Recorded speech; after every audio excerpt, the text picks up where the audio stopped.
check. Vibe check. This is just a general check of every team's vibe as we progress through training camp and head toward the season. Nothing overly scientific about this analysis coming your way. It's really just what the energy feels like surrounding this team and the fan base. Just a general assessment of the vibes. The Arizona Cardinals are an interesting one. I feel like mid describes their vibe right now. They definitely improved last year. I mean, they more than doubled their win total from the year before, but there's just not a lot to get like super excited about this year if you're a, neutral NFL fan looking at the Cardinals and being like, oh, what can I expect from you this year? Obviously added some defensive pieces, which should definitely help, and if they're gonna improve, that's gonna be a big reason why. But their offense is like exactly the same, no real coaching changes. I am still concerned about Marvin Harrison Jr. reaching that elite status as a wide receiver, because if you don't change anything around a guy when he disappoints in year one, and I do think a lot of his problems came down to usage versus, his own talent, it makes you wonder why you would expect anything to change. So I feel like the Cardinals are kind of just the NPC of the NFL. They're fine, but just feels like mid describes their vibe right now. The Atlanta Falcons, on the other hand, again, vibes are so much determined by just what you can hang your hat on and look forward to this upcoming season, because vibes are going to change a week into the season. They'll certainly change a month into the season when we see that so much of this stuff is probably going wrong. Some of it'll go right, but when you look at the Falcons right now, preseason, training camp, season hasn't started, they've got a brand new shiny quarterback that they're excited about. They don't have old man Kirk Cousins and his torn Achilles anymore. So I think the Falcons vibes you got to put in good, just because there's something that, their fans are really looking forward to this year and can really be excited about. Plus they actually spent some first round picks on defense for once, which is good because their defense is usually big stinky butt. The Baltimore Ravens vibes are great. Say what you will about coming up short in the playoffs. This fan base has to feel as good about their team as any fan base in the league, not named the Philadelphia Eagles or the Kansas City Chiefs. Lamar Jackson, Derrick Henry, a roster as well built as any to win a Super Bowl. They just have to actually get over that hump finally. But impossible to deny that the vibes are absolutely great in Baltimore. Buffalo Bills, same exact thing. One of the AFC's top contenders, one of the teams that we are hoping to see in the Super Bowl instead of the Chiefs for once. Spent a bunch of their draft picks on defense. I believe the first 5 draft picks they made were on the defensive side of the ball. So hopefully juicing up that side of the ball will help them finally get over the hump. But I really don't have to over explain it. It's the Bills. They're a great team. They're a great offense. They're an exciting Super Bowl caliber team. Obviously the vibes are going to be great.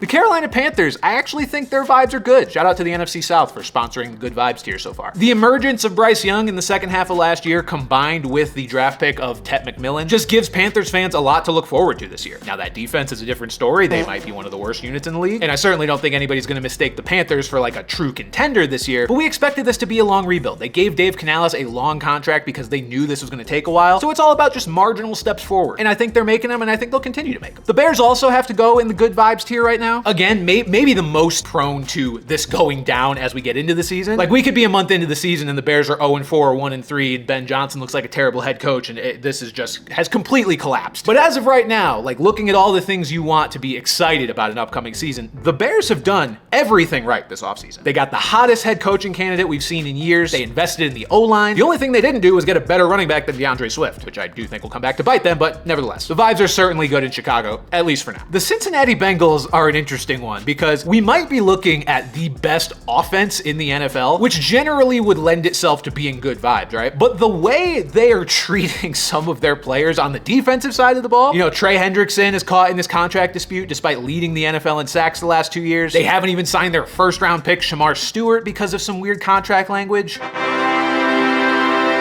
And that's all just about as bad energy as it can get this time of the year, especially when we already knew their defense was going to be their weakness. And so again, this isn't a commentary on like where I think these teams are going to finish this year or their records or anything. It's strictly an assessment of the vibrations. And currently the Bengals vibes are pretty bad. The Cleveland Browns, oh boy, this is a real tough one, real head scratcher. No, the Cleveland Browns vibes are real bad. They have no legitimate quarterback to speak of. They still have Predator Watson on their roster somewhere, rehabbing, hopefully in the pits of hell. Their brand new shiny running back is already in legal trouble and still doesn't have a contract. So, I mean, look, re-signing Myles Garrett is great. Glad you got to keep him around, but yikes. The Dallas Cowboys are a tough one to pin down because historically they have done what the Bengals are doing, which is mistreat their players and not sign them to extensions when they should. And they are doing that right now with Micah Parsons. But they also have some things that at least make you excited for this upcoming season. It's not just bringing back the same team from last year and being a to Parsons. Like, they brought in George Pickens, which is exciting. Their running back room is kind of a disaster, but at least there's a couple rookies in there. I like Jaden Blue. I'm excited to see what he can do this year. I don't know how excited I am about Brian Schottenheimer as their head coach. coach, it doesn't feel like that's going to be all that different from what they've been doing the last few years. Obviously, it's an in-house guy, so it probably won't be that different. I feel like the vibes surrounding the Cowboys are mid. I'm going to be honest, going purely off of vibes, I think the Broncos are great. They already vastly exceeded expectations last year, Bo Nix specifically. They've got one of the best O-lines in the game. They just drafted an exciting young running back with RJ Harvey. They signed Evan Engram to give Nix another target. And most importantly, they might be the actual best defense in the league when it's all said and done. Bringing in Talanoa Hufanga, Dre Greenlaw, drafting Jahdae Barron. This is a scary, scary team and one that I think can really make some noise this year. I think they know that. I think their fans feel that. And I think the vibes are great. The Detroit Lions. Now, this is a much different scenario that they find themselves in this time this year compared to this time last year. Obviously lost a ton of their coaches, Ben Johnson, Aaron Glenn, countless assistants. Frank Ragnow, their star center, retired. They lost Kevin Zeitler in free agency. So their coaching staff and their O-line have both taken big hits. And those have kind of been the two things that the Lions have really built their identity off of. With that said, I'm not forecasting a total collapse for them. I think they're still going to be good. And I don't think they have any reason to be like negative or pessimistic coming into this year. I just think it's going to be, not as dominant of a year for them as we're used to seeing. All of that said, I think I'm going to put them in the good tier. Because you have to have some reservations about what they lost, right? Like the vibes can't be perfect. But they still have so much talent and they're just a well-run organization. God, who would have thought we'd be saying that about the Lions a few years ago? That they're still going to be excited about this year. Their fans should still be excited about this year. It's going to be all right. The Green Bay Packers, I think, are going in good as well. Hoping for a healthy season out of Jordan Love. They just drafted their first wide receiver in the first round in a bajillion years with Matthew Golden. So there's a fun new weapon to see how he gets integrated. Their backfield is hopefully going to be a little bit more healthy this year so they don't have to just lean on only Josh Jacobs. Marshawn Lloyd might actually be involved. They are absolutely a contender in the NFC North. The Houston Texans. So last year was an unmitigated disaster for Houston. Coming off of one of the best rookie seasons ever by a quarterback with CJ Stroud, and they followed it up with just hot dookie water, which is funny because they still won a playoff game. But if you watch the Texans and you ask, any Texans fan or follower of the team, like last year did not live up to what we thought they were building off of the year before. The O-line was terrible. The offense was in flux all season. So heading into this year, it's interesting because they did move on from their offensive coordinator, Bobby Slowick. They brought in Nick Caley, maybe the most hyped up offensive coordinator hire of the offseason. And the O-line still seems bad from a talent perspective, but anytime you kind of flip the scheme, I believe they hired a new O-line coach as well. You can maybe make some improvements just off of a scheme, even if you don't have the best talent at the positions. I think my concern about the O-line is strong enough that I can only put them in mid. There's a lot of projection you have to do to feel really good about the Texans heading into this year, but I don't think it's necessarily bad vibes either because all the things that held them back last year, they did change. The Indianapolis Colts, yeah, they are going into, is it bad or real bad? That's the only question.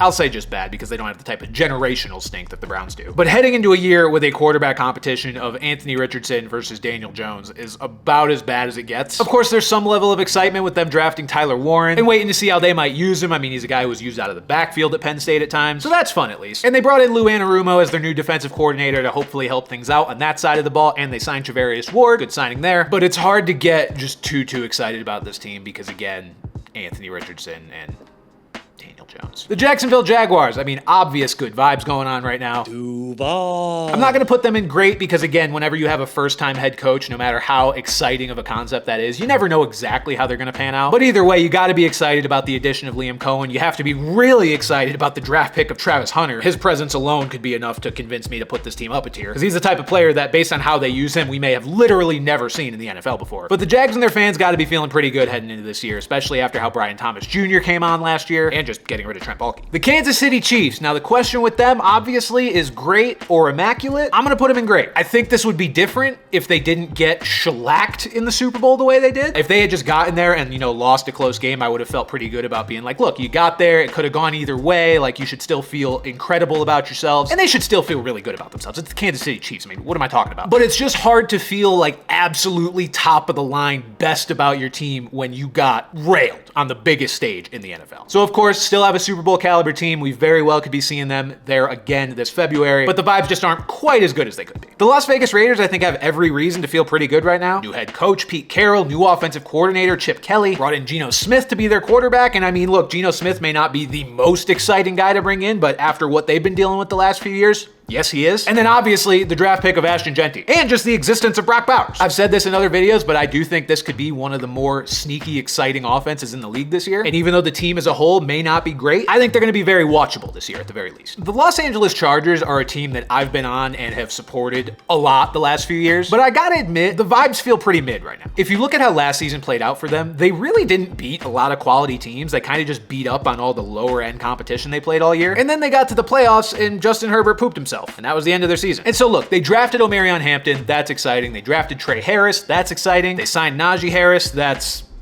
moderately less exciting. I just don't know that they did enough to ascend to that next tier of contendership where outside observers are like, oh yeah, it's the Chargers year. Like they're definitely going to make that leap. And so that's what contributes to the vibes just being kind of mid. Again, they're not bad. Mid is not bad. It's just there's nothing overly exciting to hang your hat on. Truthfully though, if Justin Herbert just stays healthy all year because he was dealing with injury in the early part of last year, that may be all they need to take that leap into that next tier. But that remains to be seen. The Los Angeles Rams, honestly, the vibes are great. Not one of the first teams you think of when you think of top tier contenders, but this was a team that narrowly lost in the playoffs to the eventual Super Bowl champions. It was in the divisional round, so they didn't even reach the NFC Championship game, so that's why I think people don't quite remember it maybe as much as they would otherwise. But like, they barely lost to the Eagles. And then the Eagles went on to the NFC title game and waxed the Commanders, and then waxed the Chiefs. So the Eagles' last competitive game last year was against the Rams. And now the Rams went out and replaced Cooper Kupp with Devontae Adams. So I think you gotta feel pretty good about that. You know, Stafford is getting older, but has shown no signs of falling off just yet. And it seems like all the Rams ever do is find gems in the draft and turn them into superstars. So expect Jarquez Hunter to rush for 2,000 yards this year. Miami Dolphins, the vibes are pretty bad. Last year was weird for the Dolphins. They could not get their wide receivers involved at all, even when Tua was healthy. And then Tua, of course, as he does, went down with yet another concussion and missed a key portion of their season that arguably cost them the playoffs. So it was just bad all around. I mean, look, they still have plenty of talent, at least on the offensive side of the ball. Devon Achane's one of my favorite players to watch in the league. And maybe Tyreek Hill bounces back from this wrist injury and isn't actually washed. Maybe Jalen Waddle gets back involved. But either way, last season did not leave us with a whole lot to be excited about going forward. Because if they can't get this passing game going, they're probably cooked. And if Tua keeps scrambling his own brains, he is definitely cooked. Minnesota Vikings, I think the vibes are good. Nothing to be overly excited about, but nothing to be overly negative about. You know, they lost Sam Darnold to the Seahawks, but I'm not sure that that's actually going to be that big of a loss. Obviously, he did captain a 14-win team, but Kevin O'Connell's kind of just that dude when it comes to quarterback. And if I'm a Vikings fan, I'm excited to see what JJ McCarthy can do under center. They brought in Jordan Mason, which I think is kind of an underrated signing. I think he'll add a nice little dynamic to that run game, especially if anything happens to Aaron Jones, who has been banged up throughout his career. But overall, just expecting another good season from the Vikings. The New England Patriots vibes are definitely good. Outside of the fact that they are the greatest football team of all time, and Drake May is my father, they just had as much turnover this offseason as you possibly could, which is, again, always reason for renewed optimism. The Gerard Mayo hire was a dumpster fire. They brought in Mike Vrabel, who is an actual adult to lead this team. Made a ton of great free agent signings, a ton of great draft picks. There is every reason to be very optimistic for the Patriots this year, and I, for one, am homerishly predicting them to be a wildcard game. The New Orleans Saints vibes are pretty bad, and this is one that could prove me wrong the other direction this season if things break right, because normally when you get a new head coach and a new quarterback, like, again, based on the theme of this list, like, that is reason to have good vibes, but the Saints roster is just so desolate, so unexciting. Like, I don't know how, as a Saints fan, you can honestly look ahead to this season and be like, oh yeah, I'm fired up to watch Tyler Shuck sling the pigskin, or Spencer Rattler, for God's sake. Again, this is one that, like, if Tyler Shuck ends up being good at football, which he very well could, even though he was a second-round pick, the vibes will be much better in season. But right now, on paper, it's just not great.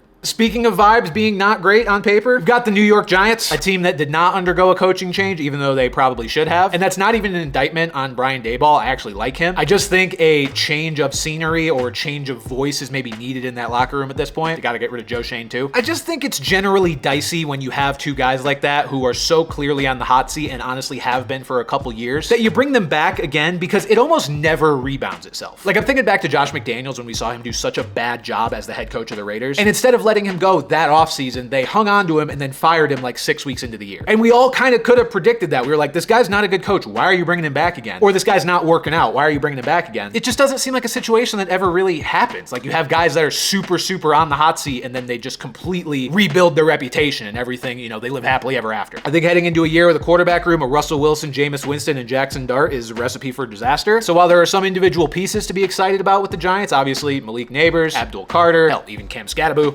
overall, it's just kind of bleak. The New York Jets, on the other hand, I'm going to put slightly above. I'll put them in mid. You know, the stink of just the Jets branding at this point makes me want to always put them as low as humanly possible, but they changed as much as they really could have this offseason. Bringing in a new head coach and Aaron Glenn, new offensive coordinator, Tanner Engstrand, swapping out QBs, bringing in Justin Fields, who, even though he's not very good, I mean, they brought in somebody. The best way to put it is the Jets are taking the right steps. I just don't know if they're really going to materialize into anything meaningful this year, but at the very least, there's been enough turnover to be like, oh, I'm going to watch what they're going to do this year. The Philadelphia Eagles, if you've been wondering why the immaculate tier has been empty for so long, it's because it is reserved for them and them alone. The defending Super Bowl champions are really the only team that can head into the following year feeling absolutely perfect about themselves. And of course, they're not bringing back the exact same squad that they won the Super Bowl with. Their offensive coordinator, Kellen Moore, is now the head coach of the Saints, so that's something they'll have to navigate. But overall, this is largely the same exact team. And they just won the Super Bowl over the dynasty Kansas City Chiefs in decisive fashion. So yeah, the vibes have to be immaculate in Philly. The Pittsburgh Steelers, I don't care. They have to go in bad. They're doing this weird thing where they're pretending or like actually trying to go all in because they have Aaron Rodgers as their quarterback. You know, they traded for DK Metcalf, traded for Jalen Ramsey, traded for Jonnu Smith. But despite all of those moves, it kind of just feels like they're spinning their wheels. Like this is just going to be a more complex trail to land at the same exact place they land every year, which is 9-8, 10-7 with a first round playoff exit. So I don't know. If there's any team that it just feels like they are dead set on staying in purgatory all the time, it's the Pittsburgh Steelers, and they're there again. So that doesn't feel good. Those vibes are bad. The San Francisco 49ers, on the other hand, I think their vibes are good. Coming off just an absolutely disastrous year, but it was almost exclusively due to injuries. Most of their guys are healthy now, and now they get to play a fourth place schedule. So not a bad consolation prize for having a bad year. I would not be at all surprised to see the Niners near the top of the NFC again this year. So the vibes are good in San Fran. The Seattle Seahawks, I think the vibes are bad in Seattle. I do. People are going to call me a Darnold hater, and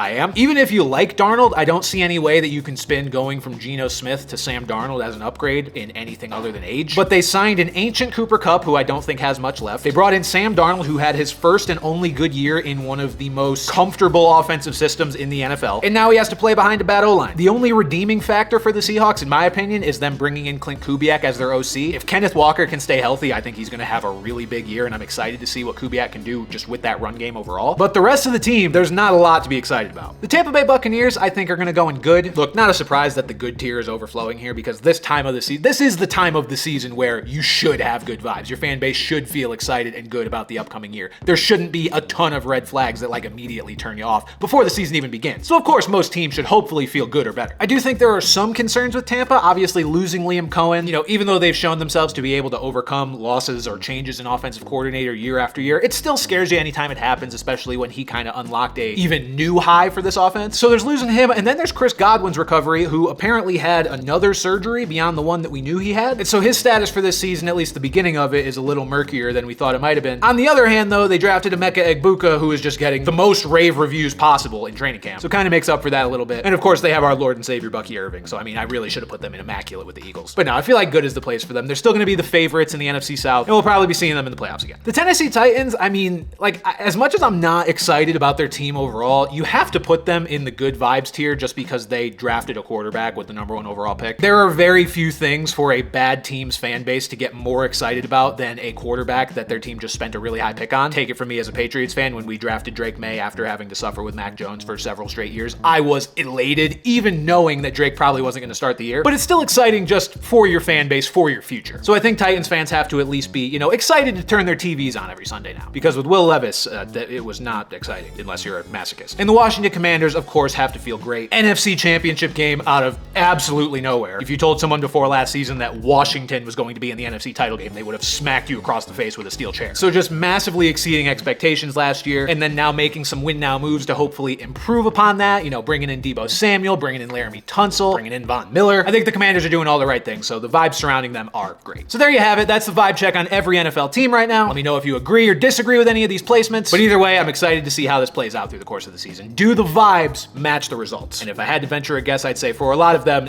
probably not, because that's just how the NFL goes. But that'll do it for this video. As always, thank you guys for watching. Be sure to like and subscribe if you haven't already, and I'll see you next time.